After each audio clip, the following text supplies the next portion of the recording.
Welcome to Tone Bros. My name's Casey. And I'm Colin. We're going to be talking about our current topic of the day, which is the Sweetwater Sugarbuckers. Sugarbuckers. So you don't know anything about these, right? No, not at all. Okay.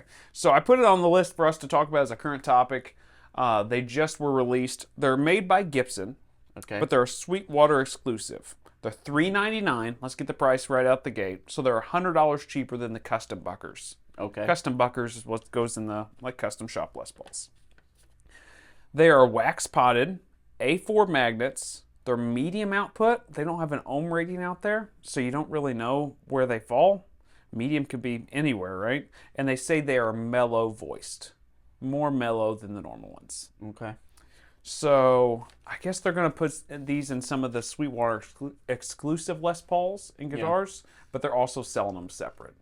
Okay. What do you think about this? Everybody's want to do exclusive stuff with Gibson stuff, and like CME does it, Wildwood does it, Sweetwater does it with Fender and Gibson some. Mm-hmm.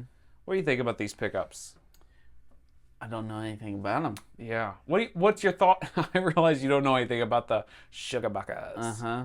But what's your thoughts on them putting these out, getting exclusive pickups, and kind of being so vague about it? I guess is my biggest problem. Well, it's vague, and also there are so many, pickup companies now.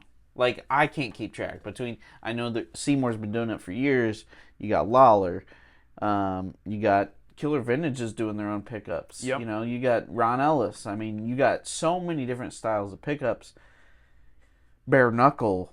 I mean... Yeah, list goes on and on. The options are relentless at this point. I mean, to me, Sweetwater's not going to be, the first name I'm going to go to for a pickup. Me, personally.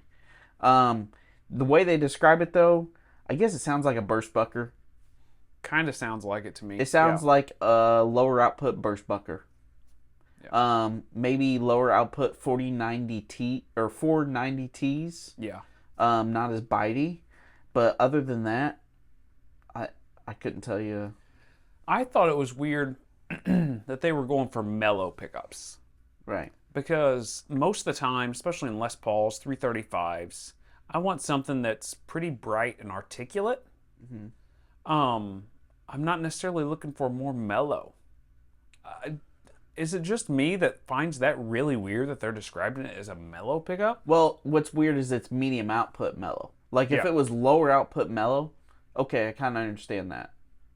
But medium output, which means you have it's driving the amp a little harder, but it's mellow. That's kind of weird to me. But Yeah.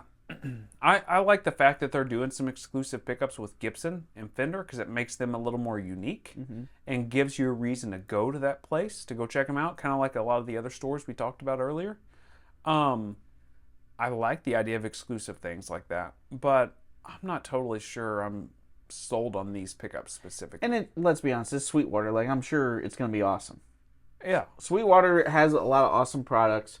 I'm sure it's going to be great. And I don't say that to just, make everything rainbows. But, I mean, a lot of times their bundles and everything they sell, they do an awesome job. They do. I like a lot of their special Sweetwater colors they do. Right. I was just scanning the website the other day. And then I guess I was scanning it for this too. And I ran on some of the American Vintage Strats and Tellys they're doing. Right. And they had one of those Strats in a shell pink. Oh, that's American Vintage too. Oh my gosh. I'm a sucker for that. Shell pink. There is something about a shell pink Strat. right. With a white, off-white pick guard. You don't want the Hello Kitty Strat? Well, I mean, no, I don't. So, but yeah, the shell pink, I'm all about that. I think that I think Sweetwater's probably gonna come out with some guitars that's got them in it. I didn't see them on the website right now with any guitars in them, but I'm sure they will do that.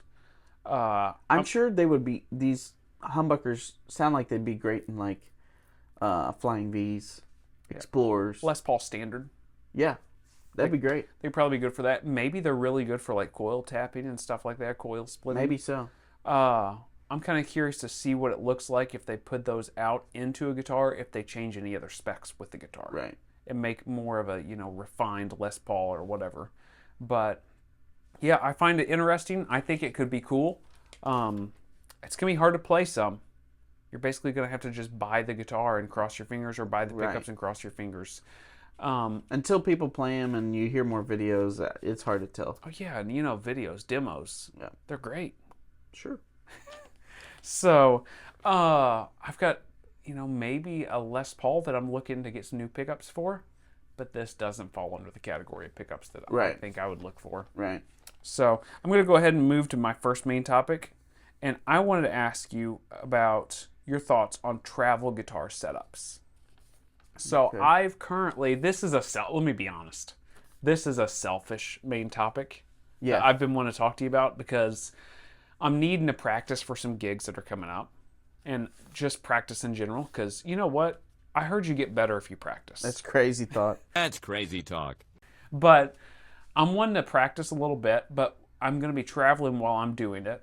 I'm trying to find a good setup to travel with and be able to practice. I don't really want to play just like my electric guitar acoustically. And I also don't want to annoy people with an acoustic guitar because I need to really be practicing on electric anyway for what I'm going to be doing. Sure. And an acoustic is going to, even a small body acoustic, is going to be annoying to people. So I'm trying to come up with a good practice setup for an electric guitar that's easy to travel with. What's your thoughts on this? What would you go to? Where would you look? And what's your first instincts? Because I've kind of got a couple ideas I've been thinking about that I'll hit you with here in a little bit and see what you think. But what's your like initial instincts with that? Well, when I went off to college, I played in. It was this little thing that you plugged into your phone. There was an app with it, and you plugged your headphones into that. It was called iRig. Did I like it? Not really. It wasn't that great. Why? The sounds in the program was a little muddy. Were a little muddy. It was real thick in the low end, and I couldn't really tweak it to make it sound how I wanted. Okay. That being said, I'm sure the whole technology and everything's gotten a lot better since then. So I can't speak for it now. So there's one option, and I'm just talking about first options first. Does that make sense? Yes. Okay, you're looking around like you're not paying attention. I thought I saw something going on over here, but there's not. Okay. I'm trying to ignore you. All right. So the iRig thing, that's an option. You can go with a pod. Just plug Like in an old kidney bean? old kidney bean. Okay. Yep. You can plug straight into that. Man, I love that option. Go ahead. It wouldn't be bad. Yeah, you're doing a great You job. can have effects and stuff in it. Keep this up. All right. They have that Pod Express. I think it's got a headphones jack in it. Now you're talking a little more. Okay. Yeah.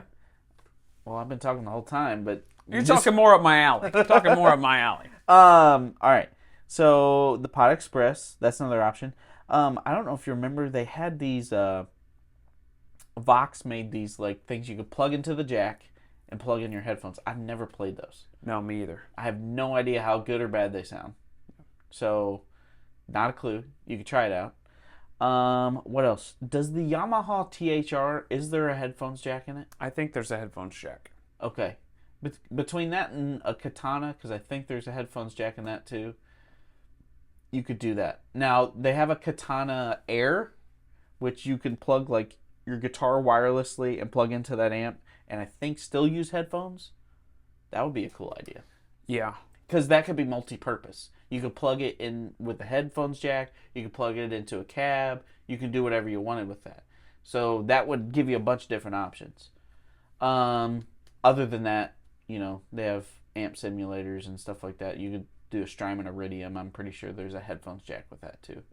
So, I don't know. There's lots of options. As far as the best ones, the Katana or whatever is going to be, or maybe Yamaha THR will be the most user-friendly because you can use it for multiple things.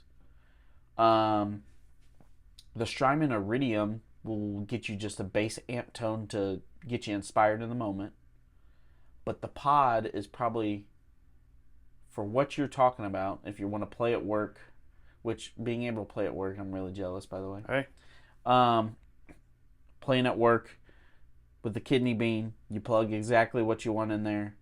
That probably, and also the most cost effective. So, Okay. Yeah. So you're kind of leaning down the same route that I kind of was then. So some other options I was thinking about. I did think about the Pod Go, which is the little new pod pedal. yeah. Right.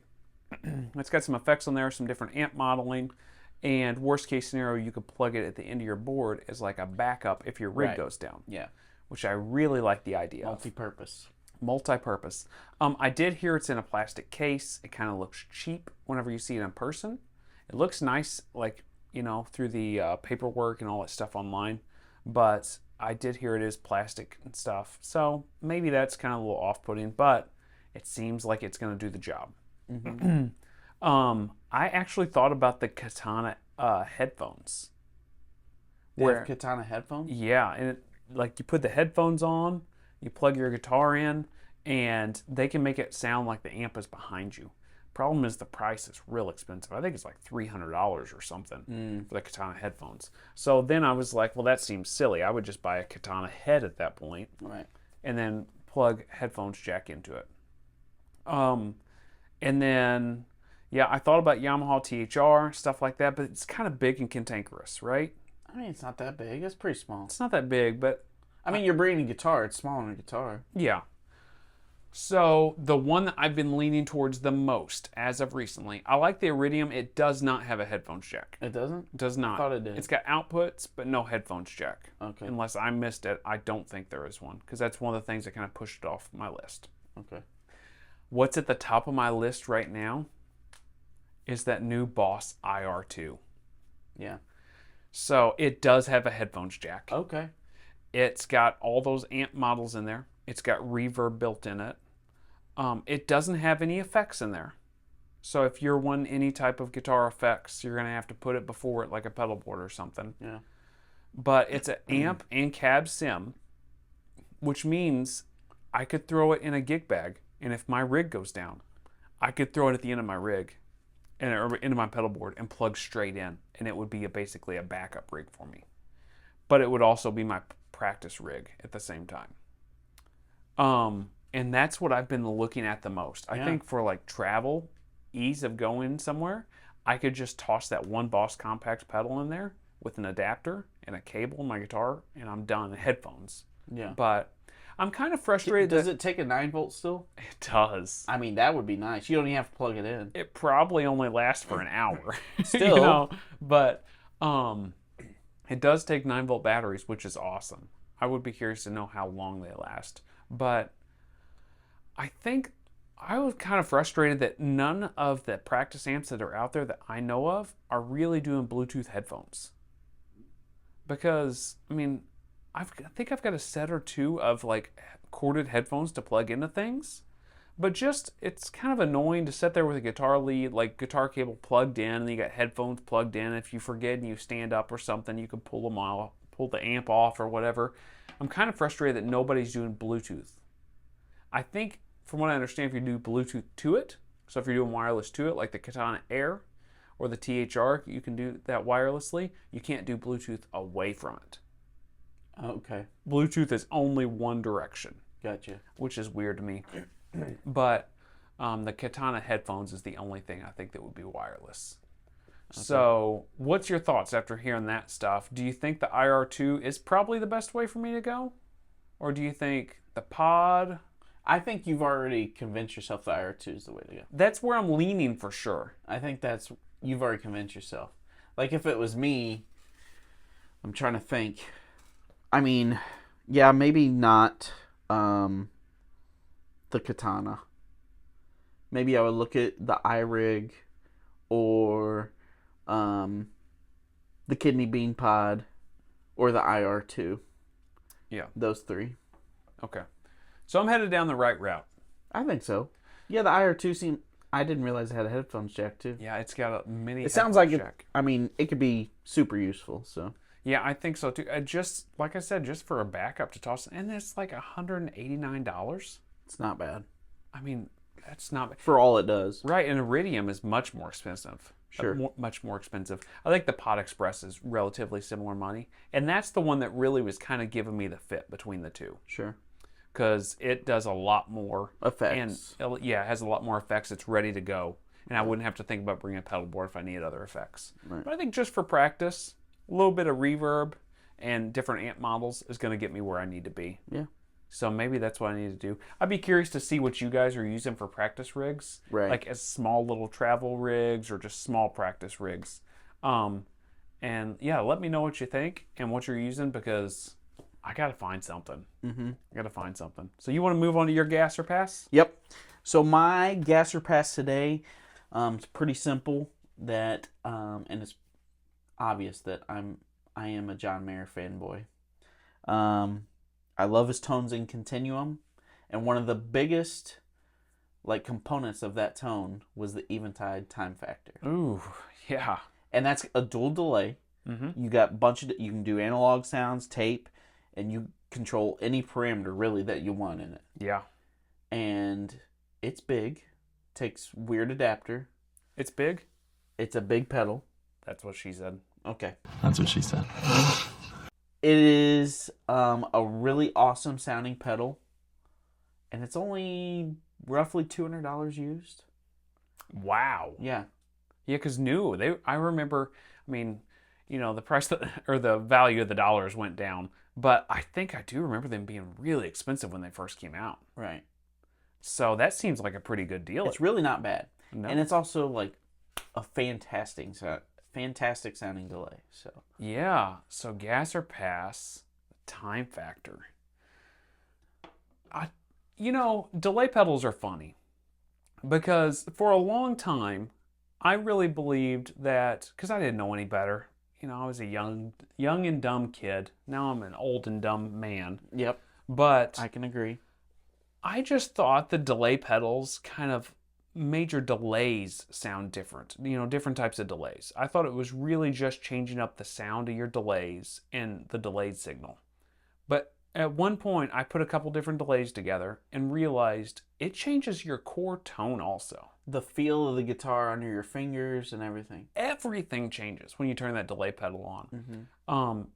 I really did think it was just the delayed sound that was different, but no, it's not the case. Right. And I'm really curious to know what that one's like because I imagine it's got a much different feel and a much different sound to it than a lot of the standard digital delays that are out there. Right.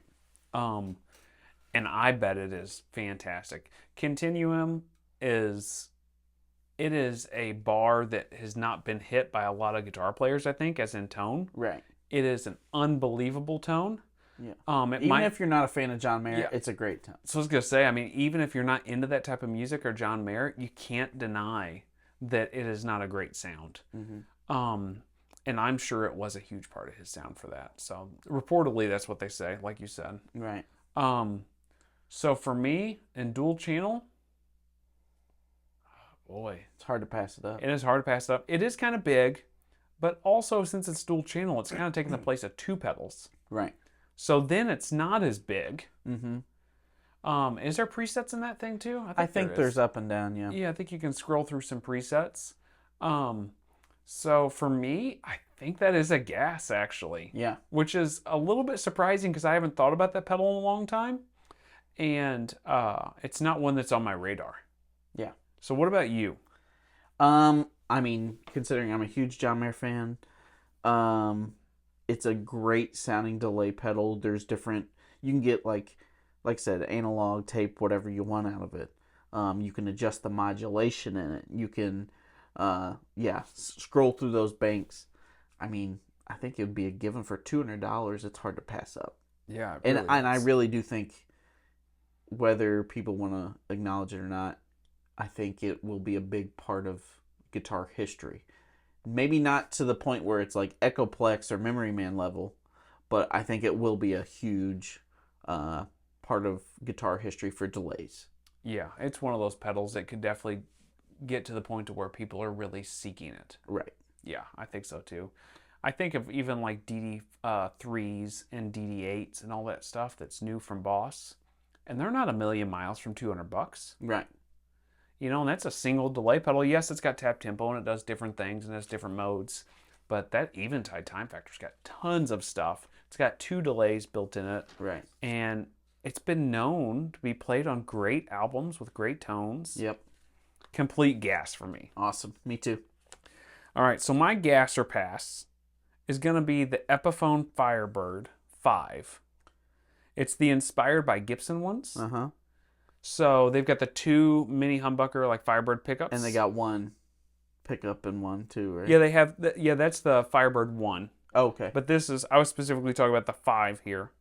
And I really like the idea of it. It is all poly finish, so it's not like nitro or anything, but it's got the, inspired by Gibson pickups in there, and it's got all this different stuff. We've talked about the inspired by Gibson stuff before. Mm-hmm. But this is and it's got the standard Firebird headstock, right? Right. The only difference is that little plastic plate, which you could buy a Gibson one and replace it, and it would say Gibson now. Well. And it would look the same. I'm not saying that you should do that, but I'm saying you could. If it bothers you. If it bothers you. So you look on the back of the headstock and it says different stuff. Yeah. But this guitar is $1,699 though. $1,700. $1,700? $1,700. And it's a poly finish Epiphone. It's a poly finish Epiphone. Yeah. What? Ouch. Gibson inspired pickups. Yeah. Gibson custom shop inspired, blah, blah, blah. Yeah. That's nuts. Yeah, that hurts, doesn't it? Yeah. That hurts. I think the Firebird 1 is closer to around like $1,200, which that seems way cheaper for just not routing one more pickup. Yeah. And like a different, tailpiece. But I don't know. What's your thoughts on this? Is this a gas or pass? Nah, it's a total pass. Wow. For that price? Yeah. $1,700? You're the guy that was all over these Epiphone headstocks and loving how they look like Okay, Gibsons. first of all, here's the thing. This Firebird headstock, regardless if it's Gibson or Epiphone, it's obnoxious. Okay. Yeah. I cannot stand the banjo tuners. Okay. I cannot stand Well, them. some of the Firebirds have standard tuners. I know, but... Is the headstock better with regular tuners? I think so. Okay. Yeah, I like the headstock, but I don't think banjo or regular tuners changes it much. I don't know, but I'm not going to pay $1,700 for an Epiphone guitar. Yeah. I'm out. Yeah, Completely. Yeah. I don't even care if the pickups are custom shop or not. Like, I just cannot muster the idea that would cost almost as much. Well, it costs as much as the Gibson Les Paul Special, pretty much. Yeah. Yeah, and it costs more than a Junior. That's ridiculous. Yeah. So the problem is with... I mean, I'm sure they're great. Don't get me wrong. Yeah. I'm sure they are good guitars, but just my brain doesn't compute it. The problem is with the Firebirds is... Because I've been kind of looking at them lately. Because I haven't really played a ton of Firebirds, and I'm kind of wanting to go check some out. Mm-hmm. They've got a cool sound, but Gibson really doesn't make any of them other than custom shop. Right. Like, there's no standard model Firebirds anymore. I didn't realize that. Yeah. If so, I've completely missed them. They did make them here a while back, but as of now, I do not believe they are making anything other than custom shop Firebirds, which is kind of annoying because then you're stuck, $3 or $4 grand for at the low end for Firebird. So then the next step down is this Epiphone inspired, which is almost $2 grand. I mean, $1,700. Not for me. I'm passing on that completely. Yeah, so for me, it is a complete pass also. It's too expensive for what it is, in my opinion. I'm probably the Epiphone or the Gibson custom shop inspired pickups. I might not even like them. So why am I paying so much more for those pickups when the likelihood of me changing them out, especially on like an Epiphone, more inexpensive guitar, Right. more likely I'm going to be changing those pickups out. Right. It seems like such a bump up in price. Right. I feel like the price is only attributed to the pickups. Yeah, I mean, the custom shop, like humbuckers and stuff, the custom buckers, we just kind of talked about them earlier in this episode. They're like $5.99 or $4.99. I think they're $4.99. So they're almost $500 if you buy them outright. Yeah, that's what I'm saying. I think they're only attributed to the pickups. Yeah. I don't know. Not for me. It's not for me either. I do want to check some Firebirds out, but I don't know. Maybe I would love it enough to spend the money for a custom shop Firebird, but I kind of have my doubts on that because it feels like it would be a secondary guitar. Yeah. So anyway, you want to go ahead and move into yours? Yep. So my main topic has to do with pickups, and I'm just going to pose this question. You let me know what you think, and I'll give you my 2 cents. But when do you think it is the time to ever change your pickups out? Like, when should you be like, all right, I know for sure I want to change these pickups. This is what I want. When do you actually start that process? Okay, fair enough. So I think there's maybe a couple different scenarios for it. I think if you've got another guitar that's similar to it, so if you've got a couple Les Paul style guitars, and one of them works really well with your amp, and you've enjoyed having it, and you've got it tweaked just how you want it, and you like the sound that's coming out of it, and then you buy a new guitar, and you really like the guitar, it resonates well, it feels good in the hands, and all these things, and you play it, and you're just not getting the sound out of it that you want. You tweak. I think you got to think about pickup height and all that type of stuff. You got to be tweaking on that stuff before you give up on the pickups for sure. Yeah, absolutely. Some people adjust all the pole pieces separately. I've fiddled with that in the past, and I've had kind of mixed results with that. I haven't had good results. I have better results just raising and lowering the pickup or tilting it slightly. Right. I have a lot of good results with that. But as in moving just single pole pieces, no, not really. So I think you need to tweak all that stuff. But if you've got another guitar that's similar and you just like the sound of it so much more after tweaking it, I think it's probably time to start looking at some different pickups. If you love the guitar. Right. Or if you really like the guitar. Mm-hmm. That's whenever I would be looking at it. I certainly wouldn't be looking at it right out of the gate. You also have to consider every guitar is a little bit different. Every piece of wood's going to be different. It's going to sound a little bit different. So you have to consider that maybe you just kind of got to get used to it. Maybe it's like a new food that you kind of got to get used to. And maybe you need to tweak your amp to kind of get it right, or pedals. So I don't know. That's kind of my thoughts. What are you thinking? Yeah, I completely agree. So you really have to vet that guitar out before you start thinking about pickups. Like, play gigs, play at home. You got to try it in different scenarios, because I don't know how many times I've played a guitar at home and I've been like, man, that's great, and I play it out and I'm like, not happy, and then vice versa. There's also been times where I'm like, man, this bridge pickup is great, neck pickup not so great, but then I play it out and I'm like, no, it's pretty much perfect. So to me, you have to vet your guitar and the whole system, essentially, between your pedal board and your amp, and you have to totally figure out, nope, this is exactly what I'm looking for, or, you know what, I've tried out different sounds with the amp, with the pedals, and I just need a little more of this. And that's when you start looking, because until you know the frequencies of what you're looking for, I don't think it's helpful, because you're just going to be searching for pickups all day until you find the magic set, which I don't think is the right way to go about it. Of course, you know, I'm cheap, so I don't want to keep spending money. But I think you got to really fine tune what works well in that guitar with your amps and your pedals. Or you can just be like Slash and be like, nope, I'm just going to change everything down on Code 2s. Yeah, he changes a lot. If you have a consistent like setup all the time, then, and you know what's tried and true, I mean, go for it. But like, if you're like us that plays top 40 hits, or, you know, plays just classic rock for the most part, typically you're playing with different gain structures, different amps, different pedals, and you just got to have different sounds. Yeah, I want my different guitars to react differently. So just because the pickups aren't exactly what I expected doesn't mean that they aren't the right pickups for the guitar either. Right. And then you go down the whole route of, you know, I've tried certain pickups in some guitars and really loved them, and tried them in other guitars, and they're awful. Yep. So there's that whole thing of just finding the right pickups for the right guitar. Mm-hmm. I think probably it's hardest if you're making a dramatic change in pickups. If you've got some pickups in a guitar that are pretty close to what you're looking for, you just need a little brighter. You need a little whatever it is. The attack needs to be different.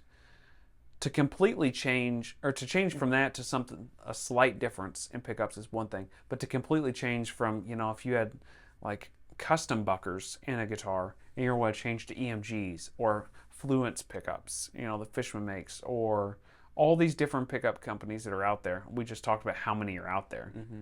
I think it gets harder the further you're getting away from the original pickups. Unless you're dead set on, I know that's what I want. Right, like Slash. Yeah. He knows that he likes those Allen Or Coats Zach Pros. Wilde with EMGs. Right. And yes, he does use different guitars with different pickups at different times.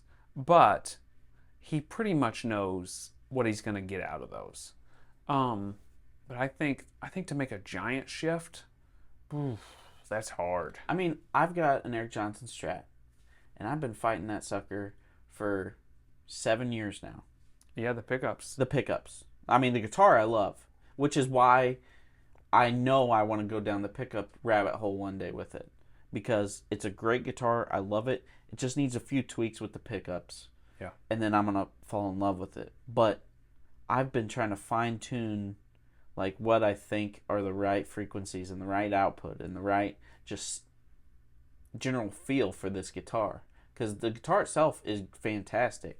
It just needs a little extra help. So I think I'm going to go down the Lawler rabbit hole with those pickups. Yeah, and it's hard with things like Strats. I mean, I guess all guitars have more than one pickup, but Strats especially, because it feels like sometimes a set of pickups will be really good, or maybe just the bridge is really good, Right. or maybe just the neck is really good. Yeah. And then you're in the whole thing of like, Am I replacing one pickup or three? I've got 3 different pickups in this guitar. Yeah. From 3 different companies. Right. You know, and then, oh, that's a whole thing. And then you turn into Brent Mason and you got everything. Yeah. You got a little bit of it all. Yeah. But I think you have to go through it. Like you said, I think you put it really well when you said you got to test things out in live environments, in live action. Live action. Yeah. But if you do that, and then you've got something you can kind of compare it to, and you tweak on it as much as you can and aren't getting exactly what you want out of it, but you like the guitar, that's the time to make the change. Right. You know, if you don't like the guitar and you don't love how it feels, or the guitar in general, a pickup change isn't going to do it. Right. I hate to tell you, but it's the whole system of the guitar that makes the difference. It's not just the pickups. It's not just this. It's not just that. Yep. It's all of it working together. Yeah, that's the time to change those pickups, I think. Yep. So you have anything else to add to that? That's it. All right. Well, we will see you guys next week. See ya.